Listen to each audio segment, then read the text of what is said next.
यही कहना चाहूँगी कि अगर मुझ जैसी अंडरडॉग एक अनजान सा चेहरा इतने आगे आ सकती है, तो हिंदुस्तान के हर एक व्यक्ति में ये काबिलियत है कि वो ज़िंदगी में बहुत आगे जा सकते हैं।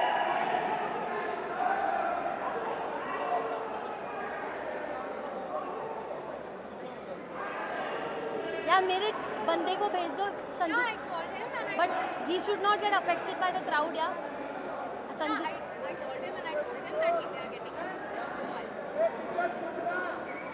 मेरे को टिश्यू दे दो ना।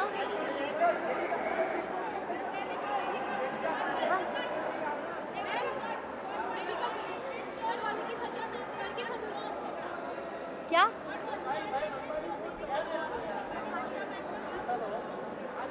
पूजा मैम का हाथ? मुझे उस गेम में सही मार्गदर्शन चाहिए था, सही दिशा चाहिए थी, और उनके साथ मैं सोच कर नहीं आई थी कि मैं दोस्त बनाऊंगी और ऐसे दोस्त बनाऊंगी या किसी से मार्गदर्शन लूंगी। मैं यही सोच के आई थी कि मैं एक मैंने यही सोचा था कि मैं एक लोन वुल्फ हूँ, और पूजा मैम की भी वही साइकोलॉजी थी, तो हम काफ़ी इजीली कनेक्ट कर पाए। और धीरे धीरे मैंने रियलाइज़ किया कि अगर मैं उनके फुटस्टेप्स पर चलूँगी तो मेरे लिए बेहतर होगा, ना ही गेम में बल्कि पूरी ज़िंदगी में।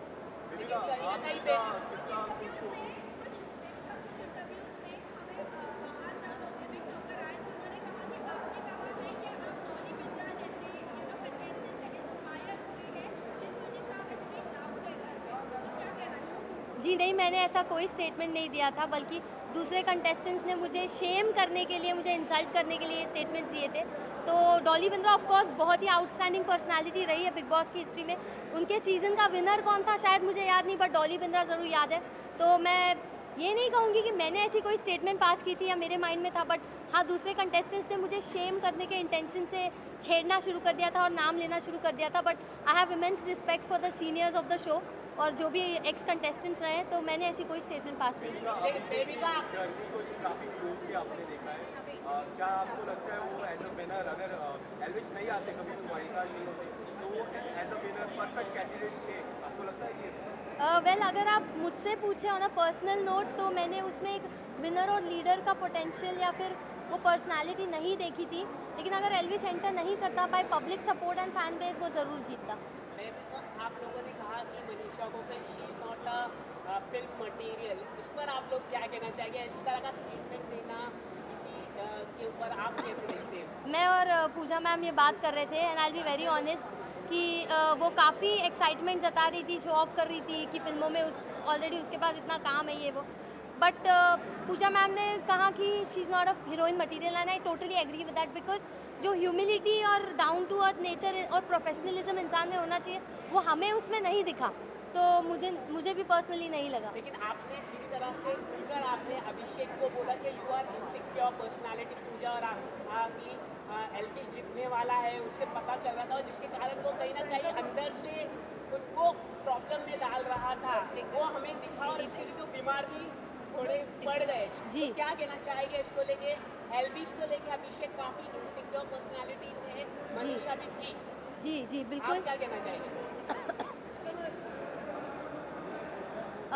मैं यही कहना चाहूँगी कि शो की शुरुआत से अभी देखिए, मैं फेस रीडर हूँ, इंसान का चेहरा देखती हूँ और समझ जाती हूँ उसके मन में क्या चल रहा है या वो कैसी पर्सनालिटी है। तो अभिषेक में बहुत जुनून है जीतने का, और अपना बेस्ट भी दे देता है। कभी कभार अपने मॉरल्स पूरे साइड में कर देता है, बट अपने आप को आगे थ्रो करता है और अपने आप को ऑलरेडी एक विनर परसीव करता है। मैं भी अपने आप को ऑलरेडी एक विनर परसीव करके उस घर में गई थी, तो वहाँ मैं उससे बहुत कनेक्ट करती हूँ और उसकी बहुत रिस्पेक्ट करती हूँ। बट जी हाँ, पूजा मैम और मुझ में एक इंट्यूजन है, हम सेंस कर लेते हैं, हम इंसान को जल्दी परख लेते हैं बड़ी आसानी से। और एल्विश को बस मैंने स्क्रीन पे एक टास्क में देखा था, वो घर में आया नहीं था, और मैंने कहा था ये इंसान मुझे घर में चाहिए, तो मैंने। आपको क्या लगता है इसी पे सवाल है कि आप घर वालों को कई बार कहते हुए सुना है कि आप गलत फेस रीडिंग करते हैं, आपको भी बोला कि पिंकी भी ऐसी बात ही की है, इस पे आपका क्या कहना है? देखिए, अभी फेस रीडिंग का एक रूल होता है कि आपको सच बोलना है।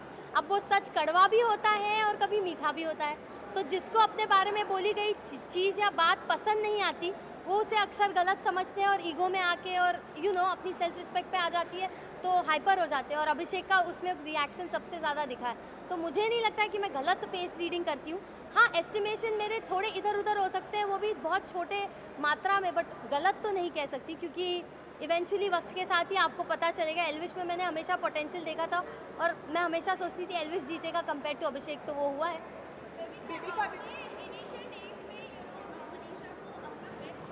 जी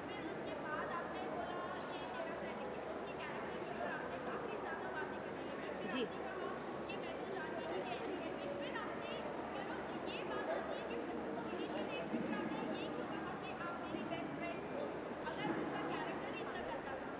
देखिए, वो पर्सनली अगर लड़कों के साथ ज़्यादा सपोर्टिवली घुलती मिलती है तो इनिशियल डेज में मेरा राइट नहीं होता है कि मैं उसे जज करूँ या उस पर क्वेश्चन करूँ। मैं एक कंप्लीट स्ट्रेंजर थी, वो एक कंप्लीट स्ट्रेंजर थी, और वो उसका यूएसपी है, उससे उसने अपना पूरा करियर बनाया है। जहाँ पे मैंने ये नहीं कहा तेरा कैरेक्टर गंदा है, मैंने ये कहा कि तू लड़कों के साथ मेल फ्रेंडशिप को ज़्यादा वैल्यू देती है और फीमेल फ्रेंडशिप्स की तेरी नज़रों में कोई कदर नहीं, और तू हमेशा लड़के लड़के करती रहेगी तो जो फीमेल फ्रेंडशिप में जो पावर और जो एसेंस होता है ना, वो तू गवा देगी। तो उसने अपने कैरेक्टर पे ले लिया, तू लड़का लड़का कैसे बोल रही है। तो मेरा कभी वर्ड ये नहीं था कि तेरा कैरेक्टर गंदा है, मैंने यही कहा था कि फीमेल फ्रेंडशिप्स की वैल्यू करो। मैंने ज़िंदगी भर वैल्यू की है, मेरी ज़्यादातर फ्रेंड्स फीमेल्स रही हैं, और बिलीव मी वो आपको लाइफ में जहाँ ले जाएगी, जिस दिशा में ले जाएगी, आप आगे पहुँच जाओगे।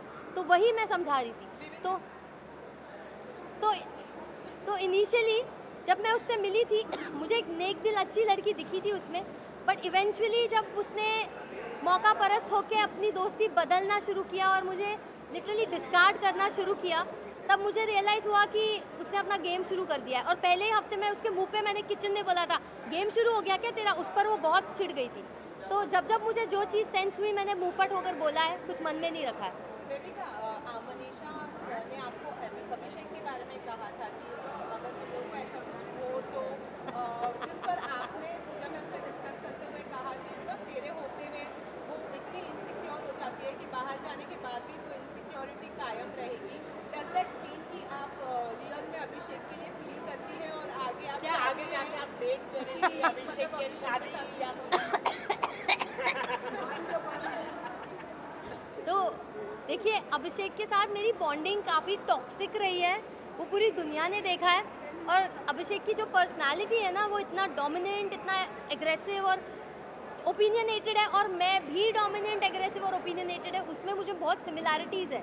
तो दो स्वॉर्ड्स, दो तीर कमान एक साथ रहेंगे तो युद्ध तो होगा, घमासान युद्ध होगा। तो अगर वो उस युद्ध के लिए तैयार होता तो वो मुझे अप्रोच करता, बट ऐसे मर्दों को ना अक्सर वो चुपचाप रहने वाली, थोड़ी मंद बुद्धि सी, थोड़ी शांत स्वभाव की, थोड़ी हाँ में हाँ मिलाने वाली लड़कियां पसंद आती हैं।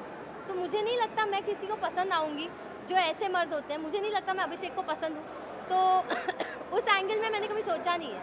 मैम एल्विश ने आपसे माफी भी मांगी, लेकिन आप मतलब सुन ही रही, लेकिन आपने माफी नहीं दी, ऐसा क्यों आपने? मतलब आप तो वैसे दिखती नहीं यहाँ पर, लेकिन आपने अंदर माफी नहीं दी। देखिए आने के बाद बहुत शांत हुआ, क्या वजह है? देखिए, एल्विश ने पहली बार में ही मुझे देख के कहा था ये ढीठ है। तो अगर मैंने एल्विश को परखा था, उसने भी मुझे कहीं परखा था कि मैं ढीठ हूँ, तो उसने काफ़ी हद तक माफ़ी मांगी थी। लेकिन प्रॉब्लम ये थी ना, जब मैं किसी का बर्ताव दोहराते हुए देखती हूँ तो मुझे वो गलती नहीं, मुझे वो उनकी आदत या फितरत नज़र आती है।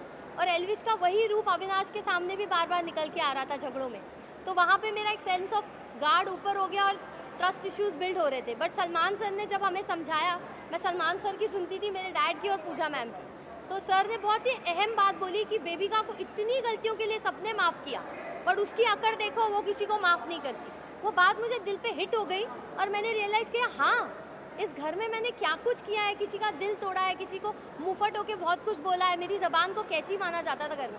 तो सच में लोगों ने मुझे माफ़ किया, बट मैं जब किसी को माफ़ करने पे उतर रही हूँ तो मुझ में क्यों इतना ढीठपन आ रहा है। तो सर ने बहुत ऑन पॉइंट बात बोली और वो सीधा मुझे दिल पर रियलाइज़ हुई। तो तब जाके मैंने सोचा कि नहीं यार, अब मुझे इतना मीन और इतना ढीठ नहीं बनना चाहिए। और आपने सलमान सर के साथ हर हफ्ते आप गए, हाँ। तो सलमान सर के फेस रीडिंग करके उनकी शादी कब होगी ये बता दीजिए आप। बता दीजिए अभी। देखिए, सलमान सर को ना एक गृहिणी की ज़रूरत है, तो उन्हें जिस दिन वो गृहिणी, वो नेक दिल औरत मिल जाएगी जो उनके माँ के दिल में जगह बना पाएगी, उस दिन वो ज़रूर शादी करेंगे। लेकिन वो इस इच्छा को अंदर रखते हैं, जाहिर नहीं करते।